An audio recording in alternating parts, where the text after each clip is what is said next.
Usually, God uses the natural course of things to accomplish his purposes, but if and when the situation calls for it, he is certainly able to give information supernaturally to those who need it. This is Mission 66. I'm Rob Dempsey. Mission 66 originates from the ministry of Bible teacher and pastor Dr. Luis Seau and is produced and heard in multiple languages around the world in partnership with Trans World Radio. I want to encourage you to take advantage of a valuable resource by downloading our free study guide. This guide will deepen your experience with God's Word and complement our daily teachings from John Mathews and Esther Sisulu. To access your free study guide, simply visit mission66.org. Pick up this valuable resource and also support the ministry of Mission 66. Your gift helps sustain this program locally and globally. John Mathews is our teacher. His co-host, Esther Sisulu, gets us started today. It's great to have you join us on today's adventure where we arrive at the second to last chapter of the book of Acts.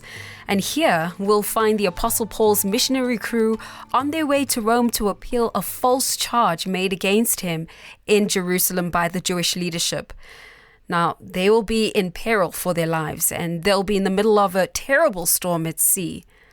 But as we say in church, don't tell God about how great your problem is. Instead, tell your problem how great your God is. Well, our teacher is John Mathews. And John, thank you for leading us with the theme today, The Last Journey.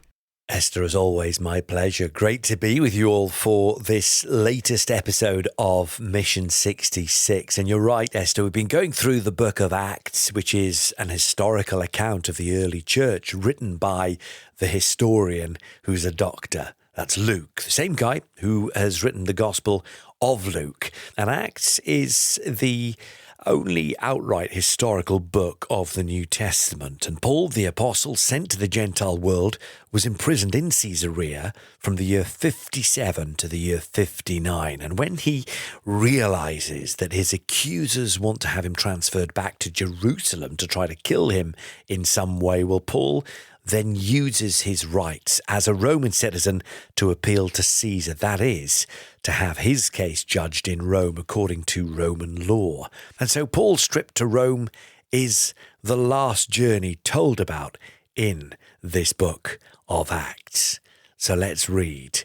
And when it was decided that we should sail for Italy, they delivered Paul and some other prisoners to a centurion of the Augustan cohort named Julius. And embarking in a ship of Adramyttium, which was about to sail to the ports along the coasts of Asia, we put to sea, accompanied by Aristarchus, a Macedonian from Thessalonica. So as we can see here, they're going to take a ship from the city called Adramyttium, then head to Caesarea, and begin their journey with Luke. As we can be sure, and Paul is here, as well as this man named Aristarchus. And what is their mission going to be like on this last journey? Well, the Bible is going to make it all very clear to us, especially because Luke is a detailed historian. So we have everything recorded here.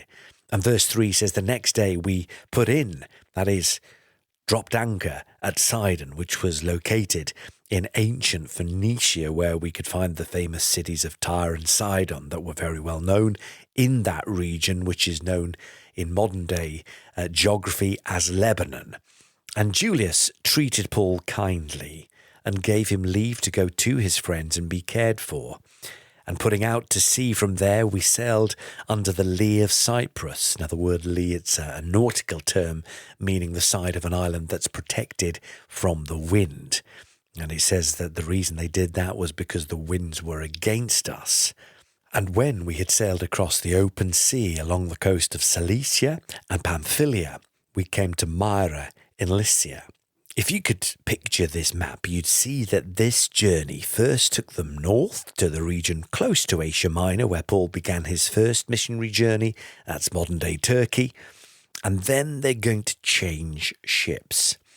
Verse 6 says, there the centurion found a ship of Alexandria sailing for Italy and put us on board. Now, Alexandria was a very important city in Egypt. It was from there that ships would take grain and saleable goods all the way to Rome, providing for the entire city with food that was produced in the Nile Delta.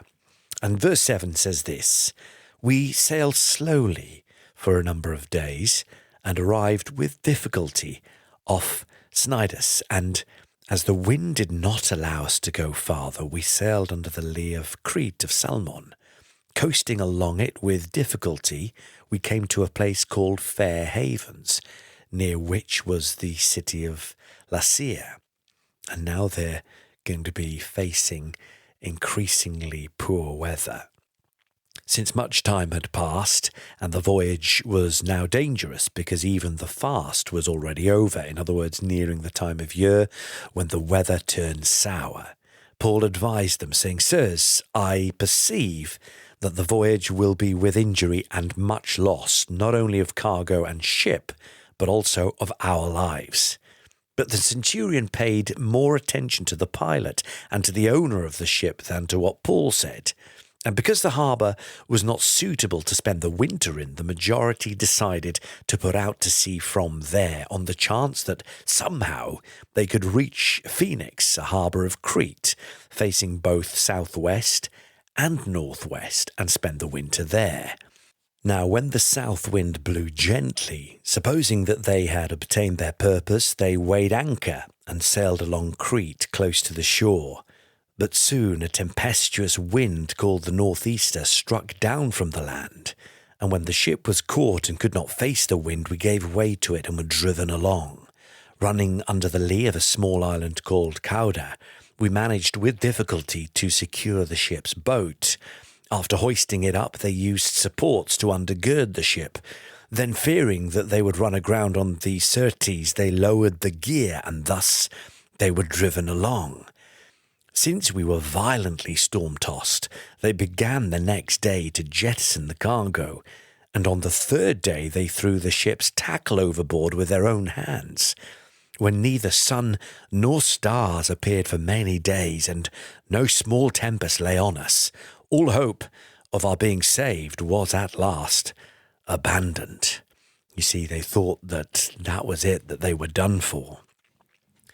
Since then, they had been without food for a long time. Paul stood up among them and said, "Men, you should have listened to me and not have set sail from Crete and incurred this injury and loss. Yet now I urge you to take heart, for there will be no loss of life among you, but only of the ship.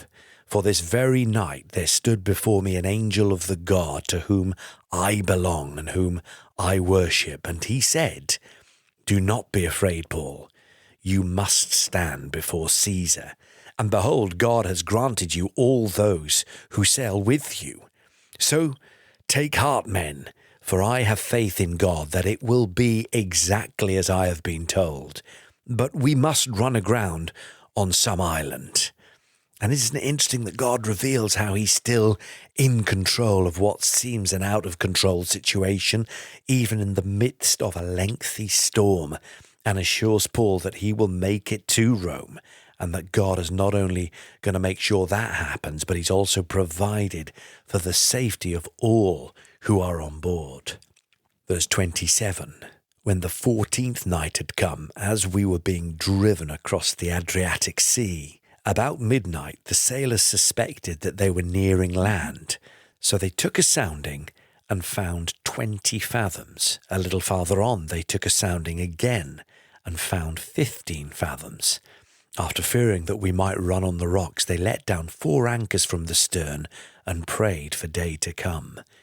And as the sailors were seeking to escape from the ship and had lowered the ship's boat into the sea under pretence of laying out anchors from the bow, Paul said to the centurion and the soldiers, "Unless these men stay in the ship, you cannot be saved." Then the soldiers cut away the ropes of the ship's boat and let it go. As day was about to dawn, Paul urged them all to take some food, saying, "Today is the 14th day that you have continued in suspense and without food, having taken nothing. Therefore I urge you to take some food. for it will give you strength, for not a hair is to perish from the head of any one of you. And when he had said these things, he took bread, and giving thanks to God in the presence of all, he broke it and began to eat. Then they were all encouraged, and they ate some food themselves. We were in all 276 people in the ship, and when they had eaten enough, they lightened the ship, throwing out the wheat into the sea. This was no little fishing boat, was it? It must have been of some size to hold 276 people. And, that's part of the lovely, intricate, historical detail that Luke presents here. And he tells the story as an eyewitness because he was right there in that howling wind with the rest of them. Now, when it was day, they did not recognize the land, but they noticed a bay with a beach on which they planned, if possible, to run the ship ashore. So they cast off the anchors and left them in the sea, at the same time loosening the ropes that tied the rudders. Then hoisting the foresail to the wind, they made for the beach. But striking a reef, they ran the vessel aground. The bow stuck and remained immovable, and the stern was being broken up by the surf. The soldiers' plan was to kill the prisoners, lest any should swim away and escape. But the centurion, wishing to save Paul, kept them from carrying out their plan. He ordered those who could swim to jump overboard first and make for the land, and the rest on planks or on pieces of the ship. And so it was that all were brought safely to land. You see, this account in the book of Acts reads more like an adventure novel than anything else in many ways. This was a night of terror, and Paul and Luke probably feared that it may be their last journey. But God, well, he was, as he always is, true and good on his promise to spare all of the lives as long as they remained in the ship. And Paul would be able to do that which the Lord said that he would, and that was to go on to Rome and preach the gospel.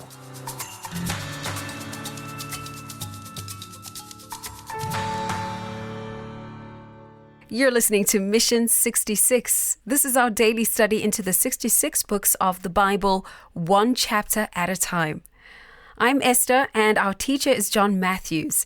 And our adventure today includes the Apostle Paul's great shipwreck experience found in Acts chapter 27. Well, John, I've actually heard people say that the Bible is just a bunch of lies, right? And that some have even said that it's a children's fairy tale book. But honestly, after reading the Gospels, and in particular the book of Acts, we must admit that these are no fairy tales. No, Esther, the Christian faith is founded on historical facts, and the accounts found in the Gospels about the life, the death, the burial, and the resurrection of Jesus Christ have never been successfully refuted. In fact, some agnostics have gone to the Middle East hoping to disprove the resurrection, but were met with an avalanche of documented evidence supporting the resurrection. And all the doubters would have to do is, of course, produce the body of Jesus. But that wouldn't it, have overturned the entire Christian faith? But they didn't, and nobody has in 2,000 years been able to do that. And never will they be able to do that because the tomb was empty. And when we think about Luke, well, Luke is the greatest historian in the New Testament in terms of detail and precision. He's specific on dates, months, names, places, occurrences, who the authorities were, what happened when. The details are incredibly accurate.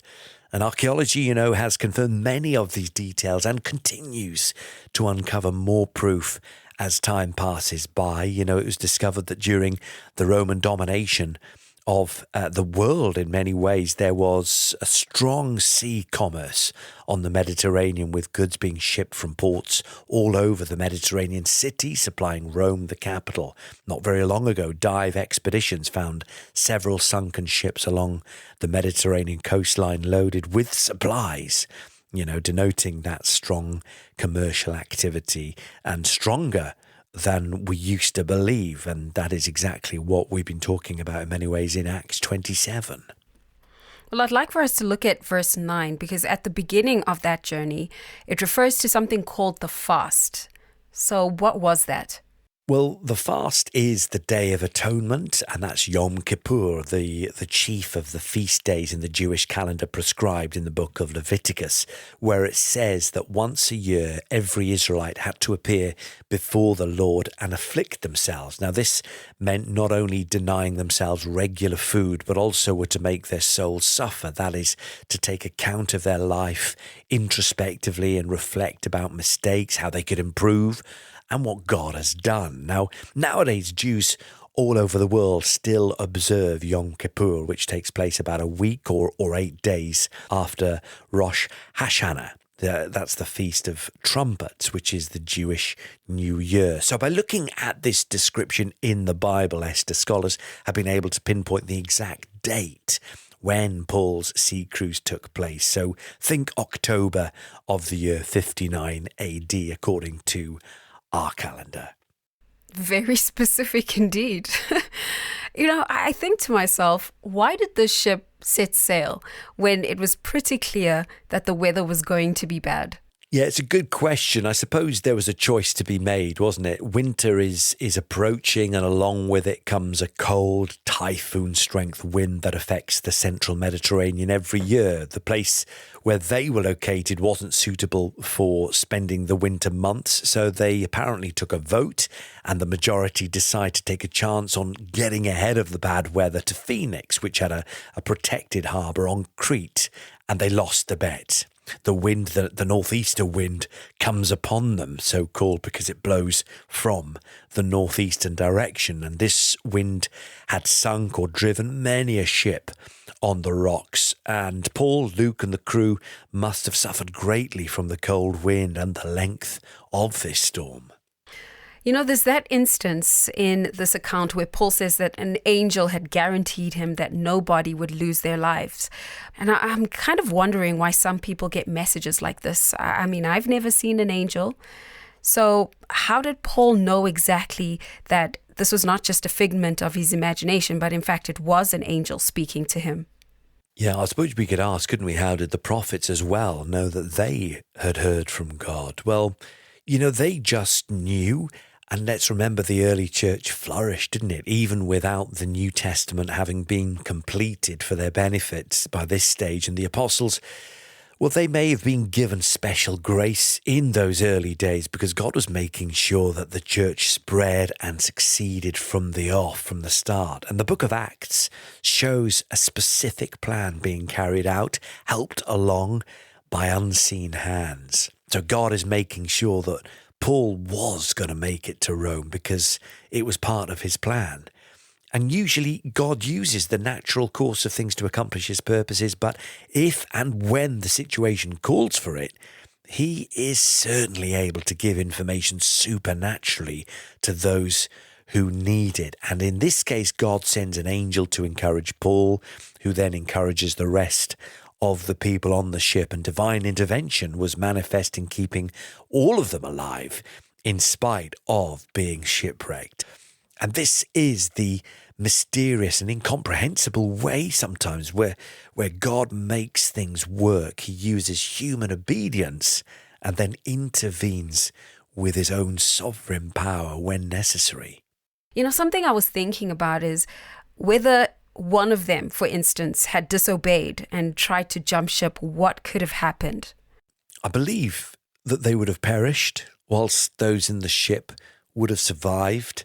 And also, Esther, I think it demonstrates a bit of a spiritual truth here because the church sometimes has been likened to a ship sailing on the troubled seas of life. And the people in the church are like these passengers on a mission for God, but being tossed by the tempests of ridicule and outrage from the doubters and false friends even. And we may be tempted to get into the lifeboats of human effort, compromise, or popular culture. But unless we stay in the tried and trusted and true seaworthy ship led by Jesus Christ, we can't be saved. Jesus was with Paul in that ship. And Jesus is with us in the ship that is called his church. Where else in the world are we to go for salvation? Remain in the ship that is carrying the message of salvation. Do not seek safety or happiness anywhere else because, yep, this boat is going to be rocked and battered from the forces that are against it, but it is not going to sink. And as long as we stay in his ship, we will make it safely to that peaceful shore. All right, well, looking at Acts chapter 27, verse 24, we read that Paul must appear before Caesar.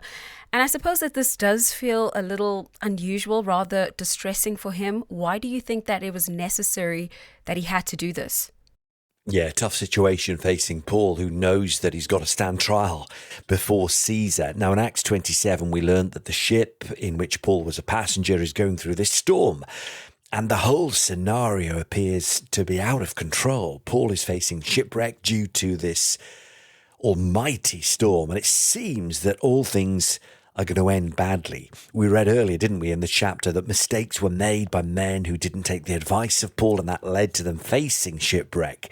And it's as though the men, such as the centurion, for example, are battling against the gospel. Though it seems as though these problems are nearly insurmountable. What God has planned never fails. And so we actually see in reality, with the benefit of hindsight, that God is directing Paul where? To the center of the world. And the center of the world at this time is Rome. Once he's there, he will be in front of no less than Caesar himself. And what is Paul going to do? It might look like a tough situation to us. Well, he has magnificent opportunity to be a witness for the gospel in the most important place in the ancient world during the first century. So it ultimately matters not that mistakes were made by men during the voyage. It matters not that they had to endure a terrible life-threatening storm, as tough as though that was, because God is in control. And so what God has planned to do, he will do. Yeah, and in this account in Acts, it seems to indicate that sailing would be dangerous. Why? I mean, was there some problem with the ship? Was the ship not good enough? So first they take a ship, then they change ships. They then take an Alexandrian ship, which was a quicker ship. So there were 276 people aboard the ship, and it's important that we understand that at this particular time of year, we're not talking about cruises on the Mediterranean or going vacation sailing to Greek islands, because people were coming from the Greek islands here, and the circumstances for sailing were not great, not favourable. So these ships are effectively cargo ships, and people who wanted to travel went along. The ship itself, though, wasn't the problem. The problem here was the timing. Now, the Romans actually said that from September through October, it was tough conditions sailing on the Mediterranean. Note, actually, that Luke says that as soon as they left Caesarea and arrived in Sidon, the winds were against them. Now, it's further known that anybody who tried to take a ship to sail from November until February, they would have, you just didn't do that kind of thing because it was dangerous, life-threatening, full stop. There was no way to do that. It was just not done. So the problem here was the timing. And basically they're saying we need to stop somewhere and stay there during the winter months because the sea's not fit for sailing during those months. Now, winter in the Northern Hemisphere is December, January through February, even sometimes into March. So that was the problem, the timing at this time of year, sailing not great. And that's why this accident occurred. What a great word, John. Well, let's get down now to the chapter summary for today. Okay, well, today on Mission 66, we looked at Acts chapter 27, and our theme was on the last journey. This was Paul's last journey that we know of, the one that took him, Luke, and many others to Rome. And we'll see more about this journey next time when we finish Acts. But remember that no matter how rough the road or how troubled the sea that you're currently traveling in is, God's purposes, they will stand. He watches over those who are his, and he is always ultimately in control.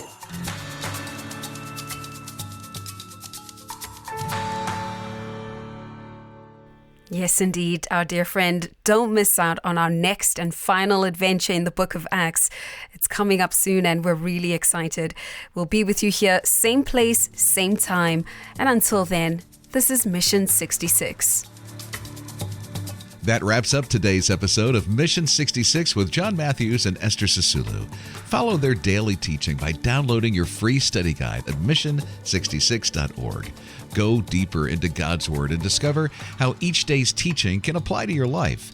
James chapter 1 verse 22 tells us to be doers of the Word, not just hearers. Download your free study guide at mission66.org and have it for our next program. That's also where you can leave a comment or make a donation to continue Mission 66 here and around the world. That's mission66.org. Mission 66 is a ministry of Transworld Radio in partnership with Dr. Louise Seau. I'm Rob Dempsey.